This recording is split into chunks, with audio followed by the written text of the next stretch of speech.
everyone. So for my final portfolio presentation, I wanted to pull this up and kind of go over all the details and requirements that have been asked of us. So I used Google Sites for my for my course portfolio, and I used Wix for my student portfolio, and I really enjoyed using both of them. So for my course portfolio, I found that Google worked really, really well. They have easy layouts that you can choose from. It's easy to embed videos, add pictures, and do some customizations to the site.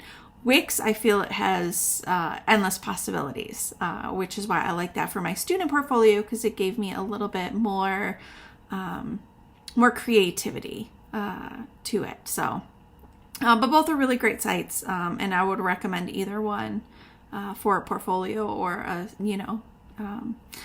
work portfolio or a personal portfolio. So in terms of projects, I'll just kind of walk through what we did, and then I'll tell you about what I was excited about. So obviously educational multimedia is super important. We've learned that, especially as technology keeps expanding, and we have this need for instant gratification, right? Having these short 5-minute videos or posters, things that highlight the important details, are just essential for our learning. So, design principles. I think this went really, really well. I enjoyed, pulling out pictures and going through. Empty space and alignment, to me, are two of the most important. I feel that if we overcrowd a page, it's just going to be too much. And I notice that now when I look at videos or researching tutorials and how to do different things, ones that are very, very either really long and have a lot of details to them, or just so much going on the screen, or poster that has a lot going on, I absolutely tune it out, and I miss the important details that we need, that I was searching for. So having that empty space and a place to just really see everything is really important. And then alignment, having everything, kind of aligned and cohesive helps get that information across in the most effective way. So digital images, for my poster, I did an education workshop poster.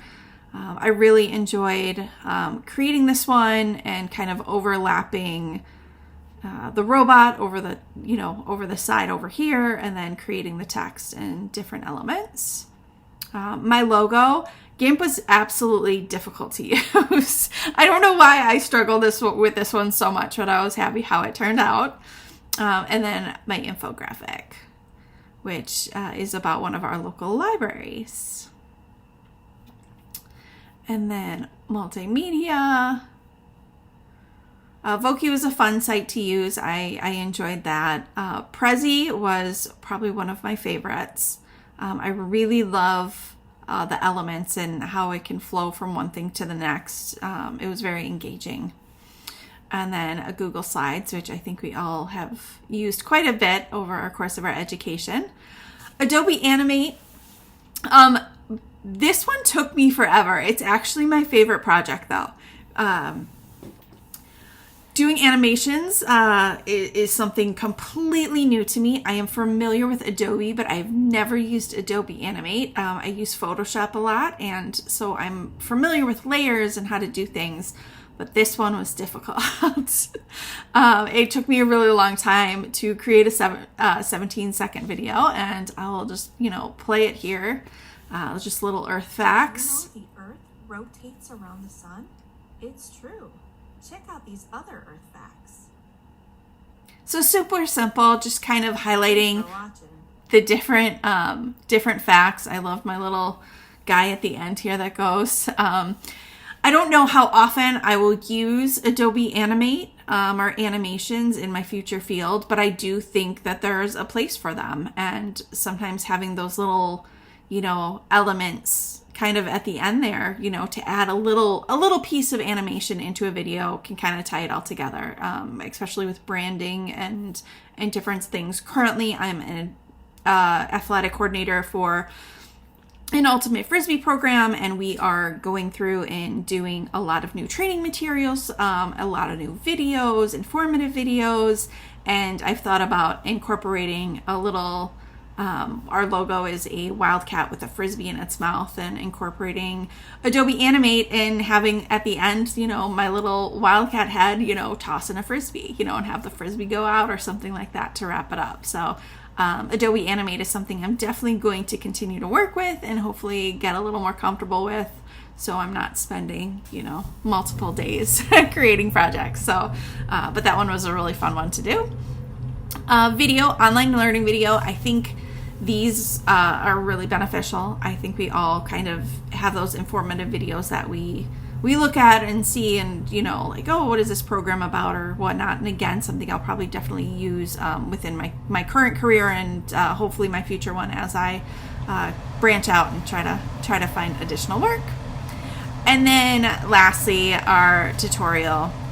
This one was fun to create too. I used a new platform to me called Loom, and it was really, really easy to use. I like that if you can download from them too, but if you direct people to their site, they have the chapters already listed for you. They have a transcript. You can do call to action.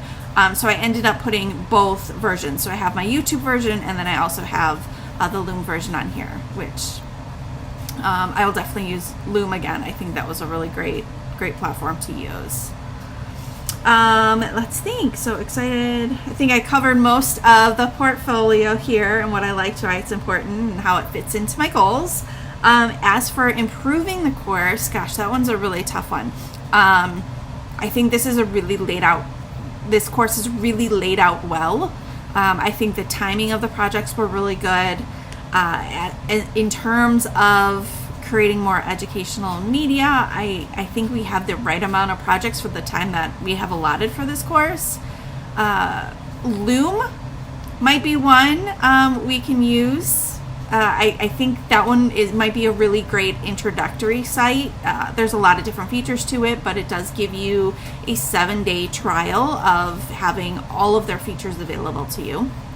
And I think for screen cross recording, that might be really, really great to try to use and learn how, you know, transcripts can come into play there and really adapt to all different abilities and needs of the learners that we're reaching out to. So, but other than that, I don't have much feedback because I think this is a really laid out course. I've enjoyed it, and I wish everybody really good luck in their future educational media goals. So thank you so much.